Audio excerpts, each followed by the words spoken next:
Study IQ IAS, अब तैयारी हुई अफोर्डेबल।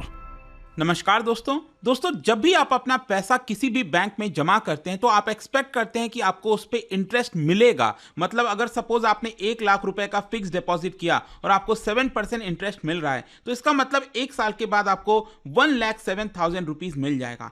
इमेजिन करिए एक ऐसी सिचुएशन जहां पर आप अपना पैसा जमा कर रहे हो बैंक के अंदर। सपोज ये हम 1 लाख की बात करें, अगर आपने 1 लाख रुपए बैंक में जमा किया और अगले साल बैंक आपको 95,000 रुपीज दे रहा है, तो सोचिए वो क्या सिचुएशन होगी। तो बेसिकली इस तरह की सिचुएशन को हम कहते हैं नेगेटिव इंटरेस्ट रेट। पूरे दुनिया के अंदर अगर आप देखेंगे तो जापान इकलौता ऐसा देश बचा था जहां पर आपको नेगेटिव इंटरेस्ट रेट देखने को मिल रहा था। ये खबर आप देख सकते हो, bank of Japan ends negative rates closing era of radical policy. तो इसके बारे में हम डिटेल से जानेंगे कि एग्जैक्टली कल हुआ क्या है, बैंक ऑफ जापान वहां की सेंट्रल बैंक ने क्या किया है, इसका असर क्या होगा। बहुत कुछ जानने को है, चलिए आगे बढ़ते हैं। लेकिन उससे पहले ध्यान रखिएगा, आप में से जो भी लोग यूपीएससी की प्रिपरेशन कर रहे हैं, हमारा जो जीएस फाउंडेशन का बैच है उसको आप ज्वाइन कर सकते हैं, जिसमें प्रीलिम्स मेंस इंटरव्यू सब कुछ की तैयारी कराई जाती है। और इसके साथ मैं आपको एक और चीज बता दूं, हमारा जो फंडामेंटल्स ऑफ स्टॉक मार्केट का पूरा कोर्स है वो लॉन्च हो रहा है। जल्द से जल्द इसके अंदर आप एडमिशन करा सकते हैं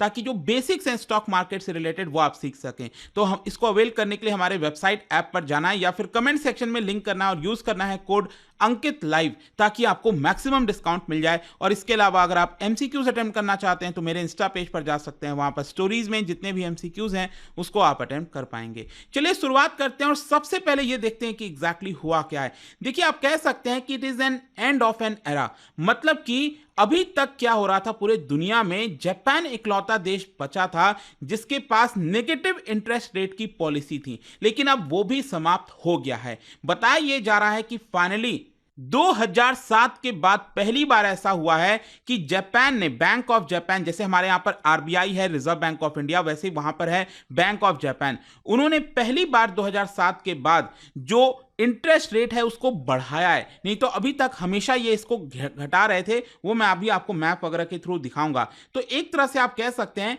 कि जो एक लंबा पीरियड चला है अल्ट्रा लूज मॉनेटरी पॉलिसी का, ताकि इकोनॉमी में स्टिमुलेशन लाया जा सके, इकोनॉमी में बूस्ट लाया जा सके, अब उसको खत्म कर दिया गया है। देखिए, जब मैं बात करता हूं ना अल्ट्रा लूज मॉनेटरी पॉलिसी, इसका सिंपल अर्थ ये होता है कि उस देश के अंदर इंटरेस्ट रेट बहुत कम है। जाहिर सी बात है, जैसे अगर हम मान लो भारत में इस समय बात करें तो टाइट मॉनेटरी पॉलिसी चल रही है। क्यों? क्योंकि यहां पर हमारा रेपो रेट आपको पता है कितना है इस समय, 6.5%। तो क्या होता है, जब भी आप कोई लोन लेने जाते हो, होम लोन लेने जाते हो, कार लोन लेने जाते हो, तो आपको महंगा पड़ता है, 8%, 9%, कम से कम इतना तो पड़ता ही है। तो वो टाइट मॉनेटरी पॉलिसी आप कह सकते हैं। अब मान लीजिए कल के डेट में आरबीआई को 6.5% घटाते घटाते 4% पर वापस ले आए, तो ये क्या होगा, अगेन ये लूज मॉनेटरी पॉलिसी हो जाएगी। उसी प्रकार से जापान में बहुत लंबे समय से अल्ट्रा लूज मॉनेटरी पॉलिसी चल रही थी, बहुत कम इंटरेस्ट रेट, नेगेटिव में इंटरेस्ट रेट चल रहा था। अब क्वेश्चन यहां पर यह है, देखो आप में से कई लोग ये सोचेंगे कि नेगेटिव इंटरेस्ट रेट का एग्जैक्ट मतलब है क्या।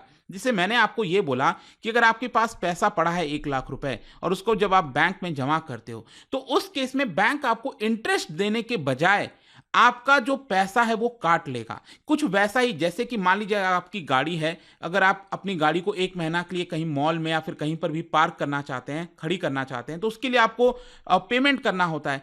सेम उसी प्रकार से आपके पास जो पैसा पड़ा है, तो सरकार ये चाहती है, बैंक ये चाहती है, बैंक ऑफ जापान, कि आप उस पैसे को खर्च करो, कंज्यूम करो, ताकि इकोनॉमी को बूस्ट मिले। लेकिन लोग खर्च करने के लिए तैयार नहीं हैं। लोगों को क्या है कि अभी लगता है कि यह पैसा सेव करना चाहिए आगे के लिए, क्योंकि आगे इकोनॉमी में प्रॉब्लम आ सकती है। तो उस केस में क्या होता है कि यहां पर जो लोग खर्च नहीं कर रहे हैं उनको एक तरह से स्टिमुलेट करने के लिए, उनको प्रोत्साहन देने के लिए कि अगर आप पैसा अपना बैंक के अंदर जमा करोगे तो हम आपसे चार्जेस लेंगे इसके, ठीक है। तो ये सिचुएशन बैंक ऑफ जापान में देखने को मिल रही थी। और स्पेशली क्या होता है कि उन इकोनॉमीज के अंदर जहां पर आपको डिफ्लेशन देखने को मिलता है, देखो भारत वगैरह में ये शायद चीजें देखने को नहीं मिलती हैं, इसीलिए हमारे लिए अचंभा वाली बातें हों। लेकिन मैं आपको बता दूं कि जापान की जो पूरी इकोनॉमी है पिछले 30 साल से स्टैग्नेंट हो गई है, वहीं की वहीं ठहरी हुई है। अगर आप उनका जो मार्केट देखोगे, जो जैसे हमारे यहाँ पर सेंसेक्स निफ्टी होता है, वैसे वहां के स्टॉक मार्केट आप देखोगे, वो 1990s में जो हालत थी, जो प्राइसेस थे, वो लगभग अभी भी कुछ वैसा ही देखने को मिल रहा है। अभी कुछ जस्ट पिछले कुछ दिन की ही बात है जब उनका जो स्टॉक मार्केट का जो इंडेक्स है वो 1991 को अब जाकर क्रॉस किया है।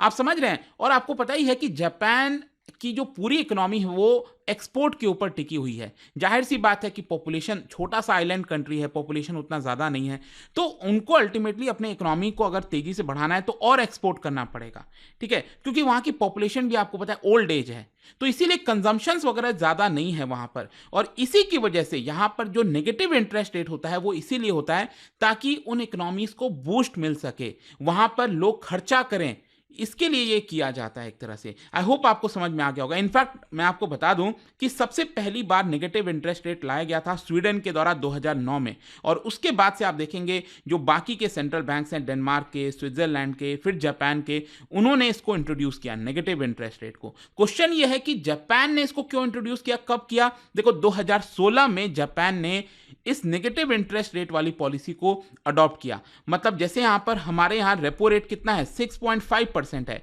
वैसे ही 2016 में जापान ने क्या किया, उनका जो इंटरेस्ट रेट है, जो बेंचमार्क इंटरेस्ट रेट होता है, उसको -0.1% कर दिया, ठीक है? और ये दौर मैं आपको बता दूं 1990 से ही कुछ ऐसा लग रहा था, चलते आ रहा था कि लगातार जापान इंटरेस्ट रेट को कम ऑलमोस्ट कर ही रहा था, और 2016 में फाइनली ये समय आ ही गया। और उस समय मैं आपको बता दूं कि जो पूरी जापान की अर्थव्यवस्था है वो डिफ्लेशन के दौर से गुजर रही थी। देखो क्या होता है ना कि हमें किस चीज़ से खतरा लगता है, हम कहते हैं ना कि बहुत ज़्यादा जब इन्फ्लेशन हो जाएगा इकोनॉमी के अंदर तो वो इकोनॉमी के लिए खतरनाक है, अच्छा नहीं है। लेकिन मैं आपको दोस्तों बता दूं कि उससे भी बुरी स्थिति होती है डिफ्लेशन के अंदर, जब इकोनॉमी में प्राइसेस गिरने लगते हैं। वो जो सिचुएशन होता है ना, उससे खतरनाक समझिए कुछ नहीं है।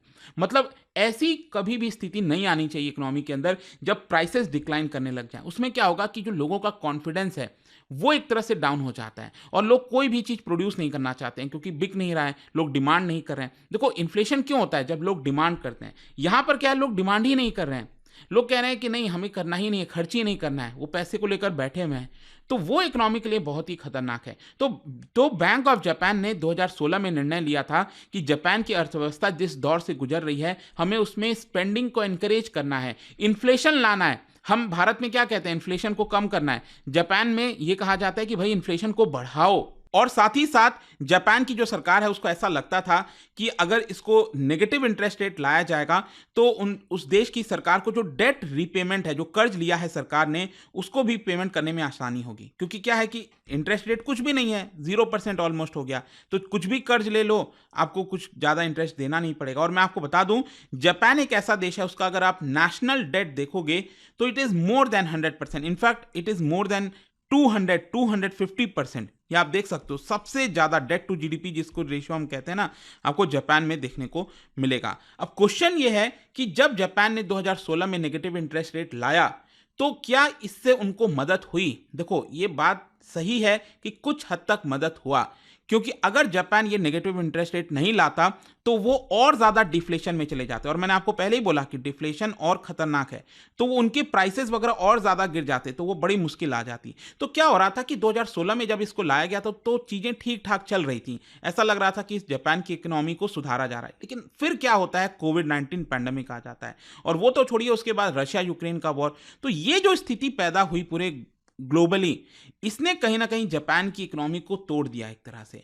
और ये फैक्ट है कि अभी तक अगर आप देखोगे तो bank of Japan has been the world central bank, the only central bank जिसने इसी की वजह से नेगेटिव इंटरेस्ट रेट पॉलिसी जो है अभी भी कायम रखी थी। कुछ एक्सपर्ट्स का मानना है कि शायद इसको पहले ही एंड कर देना चाहिए था, खत्म कर देना चाहिए था, क्योंकि इसकी वजह से क्या होता है कि बैंक की जो प्रॉफिटेबिलिटी है उसके ऊपर बहुत असर करता है। जाहिर सी बात है ना कि मान लो, अब बैंक का काम क्या है, बैंक का काम यही है कि भाई यहां पर लोग पैसा दें, मतलब कुछ पैसा जमा करें, और बैंक उसका कुछ हिस्सा जो है उसको उधार पर देता है, और बीच का जो इंटरेस्ट है वो यहाँ पर बैंक कमाता है। अब यहाँ पर क्या हो रहा है कि लोग जो है सिर्फ पैसा जमा करना चाहते हैं बैंक में और खर्च नहीं करना चाहते, लोन लेना ही नहीं चाहते। तो जो कोई लोन लेने के लिए रेडी नहीं होगा तो क्या बैंक को कुछ प्रॉफिटेबल होगा? नहीं होगा। तो वो स्थिति आ गई थी, और इसकी वजह से देखिए क्या हुआ है कि जापानीज येन, वहाँ की करेंसी है, वो बहुत डिप्रिशिएट हुई है। आप देखिए 2021 के आसपास यहाँ पर $1 इक्वल्स टू कितना जापानीज येन था, 100 जापानीज येन के आसपास था। लेकिन आज ये कितना हो गया है, लगभग 150 के आसपास, मतलब 50% का एक तरह से गिरावट आया है उनकी करेंसी में। अब क्वेश्चन ये है कि अब जापान ने क्या किया है। देखो अब जापान ने क्या किया है कि पिछले 2016 से लेकर जब इन्होंने नेगेटिव इंटरेस्ट रेट गए थे, ये जो है ये आपका जीरो इंटरेस्ट रेट है, ठीक है। तो यहां पर 2016 में उन्होंने निर्णय लिया कि वो इसको नेगेटिव करेंगे, तो -0.1% जो है ये नेगेटिव हो गया। और उसके बाद से अब जाकर फाइनली 2024 में वापस से इसको उठाकर 0% से 0.1% लाया गया है। मतलब एटलीस्ट जापान ने ये इंडिकेशन दे दिया है कि हम यहां पर नेगेटिव इंटरेस्ट को अब खत्म कर रहे हैं, और जब बैंक ऑफ जापान ने कहा कि जो भी हमारा मकसद था वो अब फाइनली अचीव हो गया, इसीलिए अब हम इंटरेस्ट रेट को बढ़ा रहे हैं। अब क्वेश्चन ये है कि ये क्यों बढ़ा रहे हैं, क्या ऐसा सुधरा है। मैं आपको बोला था ना, यहां पर जापान वेट कर रहा था कि कब उनके देश में इन्फ्लेशन आएगा, और देखिए यहां पर जो लेटेस्ट आंकड़ा सामने आया उसमें यह बताया जा रहा है कि वहां पर जो वेज हाइक है इस बार काफी अच्छा देखने को मिला है। इनफैक्ट मैं आपको बता दूं 2022 तक वहां की जो फाइनल एनुअल इंक्रीज होता था उनके वेजेस में, सैलरी में, वो मैक्सिमम 2.4% तक हुआ था। लेकिन इस बार अभी जो यूनियन ने कहा है कि हमें सैलरी हाइक मिलना चाहिए, तो अब आप देखिए पहली बार 5.28% का हाइक देखने को मिला है। मतलब लोगों के पास अब इनकम आ रही है, तो कुछ हद तक लोग और थोड़ा सा स्पेंड वगैरह करेंगे, डिमांड बढ़ेगा, डिमांड बढ़ने से फिर थोड़ा सा इन्फ्लेशन आएगा। तो देखिए बैंक ऑफ जापान का टारगेट है कि कम से कम 2% तो भाई इन्फ्लेशन रखो ही रखो। अब वो यही इस चीज को ही मीट नहीं कर पा रहे थे, लेकिन फाइनली अब ये मीट हो रहा है। 2% का जो टारगेट है इन्फ्लेशन लाने का, वो अब यहां पर फाइनली अचीव हो चुका है। तो अब देखिए, देखते हैं आगे चलकर इसका क्या ही जापान की इकोनॉमी में सुधार आता है। क्या वापस से जापान डिफ्लेशन की तरफ जाएगा? अगर ऐसा होगा तो फिर से ये लोग नेगेटिव इंटरेस्ट रेट की तरफ चले जाएंगे, लेकिन शायद अब ऐसा लगता नहीं।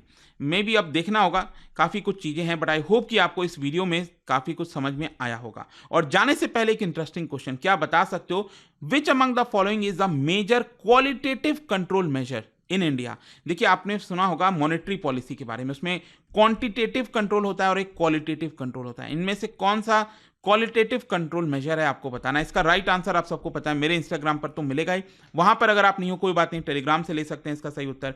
मैं कई सारे जो एमसीक्यूज हैं वो यहाँ पर स्टोरीज में डालता रहता हूँ। अगर आपको पीडीएफ चाहिए तो टेलीग्राम पर आइए, अलग अलग सोशल मीडिया पर आप जुड़ पाओगे। और जैसा मैंने आपको बताया, अगर आप यूपीएससी की तैयारी कर रहे हैं, कोई भी बैच चाहते हैं, you can just use this code Ankit live, ताकि आपको मैक्सिमम डिस्काउंट मिल जाए। आई होप कि वीडियो आपको पसंद आया होगा। मिलता हूं आपसे next time. Till then, thank you very much, see you soon. Study IQ IAS, अब तैयारी हुई अफोर्डेबल।